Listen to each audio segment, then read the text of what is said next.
सबसे पहले मैम हमारे दर्शकों को थोड़ा परिचय दे दें अपना। मैं डॉक्टर ज्योति श्रीवास्तव, मेरा डॉक्टरेट उड़ीसी नृत्य में है और मैं उड़ीसी नृत्यांगना हूँ। मेरी संस्था नोएडा में है, वैशाली कला केंद्र, जहाँ बहुत से बच्चों को मैं नृत्य की शिक्षण देती हूँ। मेरे students research and scholarship holders हैं। तो वैशाली जो कला केंद्र है, कितने स्टूडेंट हैं इसमें? लगभग 60 स्टूडेंट हैं हमारे पास। बहुत ज़्यादा स्टूडेंट्स नहीं, क्योंकि मेरा नृत्य उड़ीसी है और यहाँ के नॉर्थ इंडियन लोग तो सिर्फ कथक सीखना पसंद करते हैं। उड़ीसी बहुत कम लोग सीखते हैं, क्योंकि थोड़ा कठिन भी है और थोड़ा ज़्यादा इसमें पढ़ाई करनी पड़ती है। जैसे कथक में देखती हूँ डांसर्स इतना पढ़ते नहीं हैं, ज़्यादा प्रैक्टिकल में फोकस रहता है। हमारा जितना प्रैक्टिकल है उतना थियोरी भी है, तो इसलिए कम ही बच्चे सीख पाते हैं, बहुत लंबा। तो मेरे पास हैं कुछ स्टूडेंट्स जो लोग पिछले 30 सालों से मेरे साथ अध्ययन कर रहे हैं। जैसे स्टूडेंट भी हैं जो किसी बड़े परफॉर्मेंस में गए हों अभी तक? बहुत सारे हैं ऐसे स्टूडेंट। मेरे जो आज जो मेरे साथ जिन बच्चों ने परफॉर्म किया वो तो मेरा 3rd ग्रुप है। जो मेरा 1st ग्रुप है, जो age group of 30 and plus है, वो लोग सब तो इंटरनेशनल लेवल पे परफॉर्म करते हैं। उनको तो मैं यहाँ लाती नहीं हूँ। तो वो लोग विदेशों के जितने भी इंडिया फेस्टिवल्स होते हैं उसमें जाते हैं। मलेशिया, सिंगापुर, USA, कनाडा, सब जगह जा कर के वो लोग परफॉर्म कर रहे हैं। मैंने खुद 80 से ऊपर कंट्रीज़ में परफॉर्मेंस किया है। एक सवाल है जी, गुरु और शिष्य जब एक साथ परफॉर्मेंस किसी मंच पर करते हैं तो शिष्य को और गुरु को कैसी फीलिंग होती है? बहुत मज़ा आता है। मैंने भी अपने गुरु के साथ किया? मैंने अपने गुरुजी के साथ बहुत कार्यक्रम किया, आज भी करती हूँ। और यहाँ अभी आपने देखा मेरी 5 शिष्याएँ मेरे साथ नृत्य कर रही थी।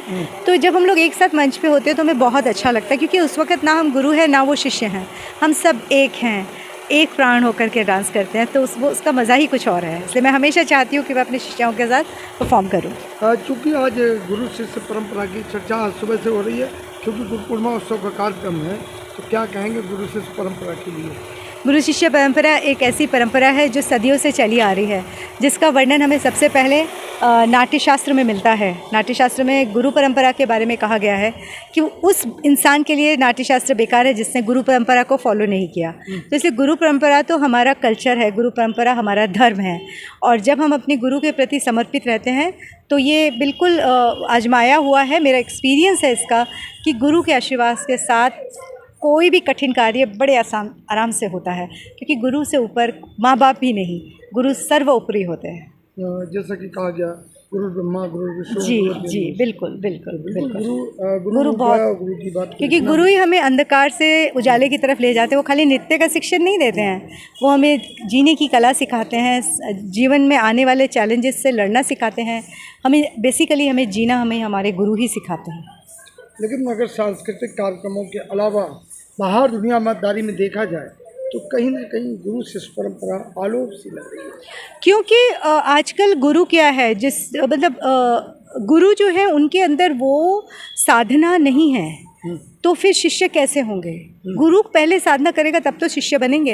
अभी गुरु की साधना जो है वो उनके जो है फाइनेंशियल सपोर्ट पे चली जाती है, किसने कितना दान दिया, किसने कितना, इन सब जब जैसे हम पैसे या फाइनेंशियल चीज़ों की तरफ चले जाते हैं हमारी क्वालिटी ख़त्म हो जाती है। तो इसमें बहुत सेक्रीफाइस चाहिए। अपने को गुरु कहलाने के लिए एक तो सेक्रीफाइस करना आना चाहिए, दूसरा बहुत कुछ सहना आना चाहिए, बहुत बड़ा दिल चाहिए इंसान के अंदर, तब वो गुरु हो सकता है। और जो शिष्य गुरु पे समर्पित रहता है उसके लिए अंधकार कभी नहीं होता।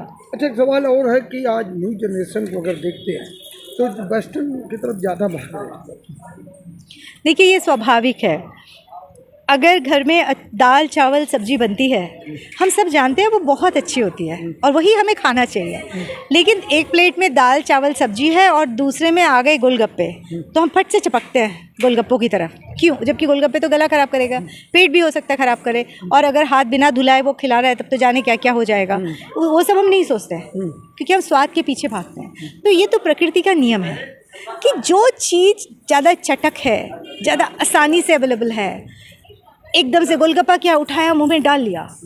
वैसे वेस्टर्न क्या है, देखा और उछलना शुरू कर दिया, तो आसान काम है, तो स्वाभाविक है कि हम उसकी तरफ भागेंगे। अब शास्त्रीय चीज़ें तो बिरयानी है, दाल चावल भी नहीं, बिरयानी है जिसको घंटों लगेंगे बनने में, जिसमें हज़ारों तैयारियां करनी पड़ेंगी। तो इतना पेशेंस आज रह नहीं गया है, और पेशेंस नहीं रहने का कारण जो है वो हमारी जो पेरेंट्स के ऊपर आता है। पेरेंट्स जो है बच्चों को वो संस्कार ही नहीं दे रहे जिससे उनके अंदर पेशेंस बढ़े। तो अगर उनमें धैर्यता बढ़ेगी, परिवार वाले उनको ये चीज़ सिखाएंगे, तो वो ज़रूर शास्त्रीयता की ओर जाएंगे, वो कोई वेस्टर्न में नहीं भागेगा। अच्छा, एक सवाल और है कि आजकल लड़कियों को आत्मनिर्भर कैसे बनाया जाए, कभी इस पर भी आपने? आत्मनिर्भरता के लिए तो सबसे पहले पढ़ना बहुत ज़रूरी है।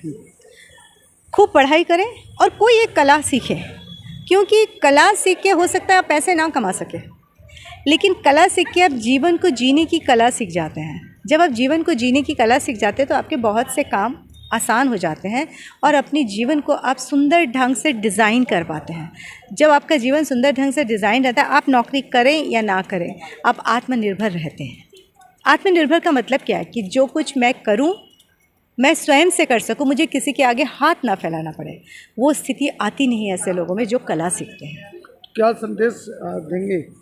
मैं तो आज की युवा पीढ़ी को यही कहना चाहूँगी कि थोड़ा सा वक्त निकालो और कोई भी कला का फॉर्म सीखो, डांस सीखो, गाना सीखो, पेंटिंग सीखो, जो आपको अच्छा लगता है वो सीखो, ताकि आपके जीवन में सौंदर्यता बढ़ जाए और आप सौम्य और सुशील बने। क्योंकि बिना कला के सौम्य और सुशील का शब्द का अर्थ भी नहीं पता चलता है। तो उसको सीखिए और सौम्य और सुशील बनिए। तो बिल्कुल साथियों, कहा गया कि शायद संगीत कला जीवन में बहुत ज़रूरी है और